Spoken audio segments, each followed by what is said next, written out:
Hi, good morning. This is me, the Grand Duchess Rasmus Conan, also known as Ryan Tomlinson. Um, today's April 4th, 20, April 7th, 2015 at 6:04 a.m. in the morning. And I swear to tell the whole truth and nothing but the truth, so help me God. But I am doing this video for the Maryland Board of Nursing, University of Maryland, and for the special prosecutor involved to show the pattern of behavior, to show the unmerciful, unethical assault I suffered while serving in the U.S. Army Nurse Corps as a commissioned reserve officer. That their practice is unsound when it comes to discrimination and rape and so forth. They do not know how to treat.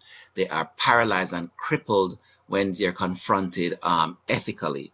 To this day, there is no resolve because I have confronted them and invoked their open door policy, to which there is no email. So there can be no standard ethically, legally, or even morally of anything of moral human dignity. And so therefore I have further emails to send you to show that cause, the fear, the anxiety, the insecurity, and the rejection, rather than resolve. So I could never reconcile myself with the Army, nursing, or anything of the past that neglected its official duty, because that is not the type of person that I am, and that's not the way I was taught to be by the standard of nursing. Anyway, while I went to Walter Reed to do a medical eval, I was held over in the psychiatric unit for many months. Part of their etiology, I said, is threatened. They used to say to me, everything was clear. My discharge was within 1 week, 2 weeks. She said, you're not a threat or a danger to yourself or to anybody else. Go. But they decided to keep me there for 6 months. And then they said, do you remember why we kept you there? Because we can. And with the threats from them and from patients and so forth, nothing resolved. They did not care. I did not want them to touch me. I despised the military. I despise the sight and sound of everything. I can't stand them, to see them marching. It makes me sick. One of the first things I did when I was assaulted and raped and I left Korea was I took off the uniform, the rank, and asked them not to be addressed by rank. I never wore the uniform ever again, and I could not undignify my character, the strength of my character, by wearing it. Yeah, I suffered verbal and physical assault and abuse by patients. There were some patients that did some things to me that I didn't report. I thought that they were iller than me. That was not my place. And since the staff egged it on, I did not dignify to put their name in some of my complaints. But those that I felt like nothing was wrong with them, and they were, so sometimes the military sent operatives to do some things, I put their name there. So first we have the delay of discharge, and then next we have, I remember there was one person there. They always tried to irritate me, to get me to be violent. So one day, one of the staff, Sergeant Pavlovich, he hit me twice right in front of their face and said, so I can do this. I said, don't you dare come around me. Don't touch me. I don't want you to come around me, and don't say anything to me. Still during the tenure of my stay, because I said it out loud, he tried to speak to me, and I would tell him, get the F away from me. I wouldn't use the curse language. I just said, get the hell away from me. He was not the only one. There was Dr. Chu, who one day was talking, and I said, listen, I said, it's time for discharge. It has been starved for discharge. Wait, you don't know it? And she just started to shout, raving mad. I had to complain about her also. Nothing was done. Anyway, and yeah, some of the nursing calling me an overtop Jamaican. I'm telling you, they said I was grandiose, but I am grandiose. The grandiosity of my self-confidence and my self-esteem saved me through the traumatic experience. And so they are correct. Those dunce-bat table washers at Walter Reed that call themselves nurses, I don't know what the hell they think that they're doing. But as I said, they have a nigger mentality, and by nigger I mean not by the color of their skin. Nigger because anything that they tell them to do, they do it without judgment and without intelligence. Let me stay away from my personal opinion now.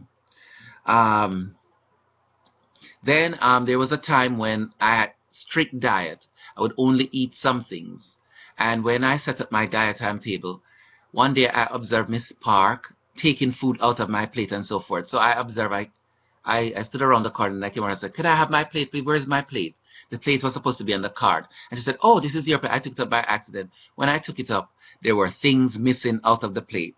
And this is what the aggravation would do. So I pretended to call downstairs and said, "Where is my food? We sent it up. You've been calling 10 times." It was a mass confusion all the time.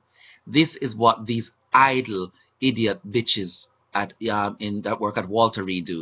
These nasty nurses. And they talk about patient care. They could not do patient care if they closed their eyes. Anyway, there was one night I was sleeping, and this is the kind of assault I endured. And so we have a policy. My door is closed, and I'm right beside the nursing station, and there are 6 people outside the nursing station. And this girl entered my room, and I didn't know until she was standing over me. She had a plastic knife in her hand, and she had a Bible or some sort of book over it. And it's like I opened my mouth just in time. I thought she was gonna stab me. So I wasn't beside my alarm to grab the alarm. So I hold my breath really still.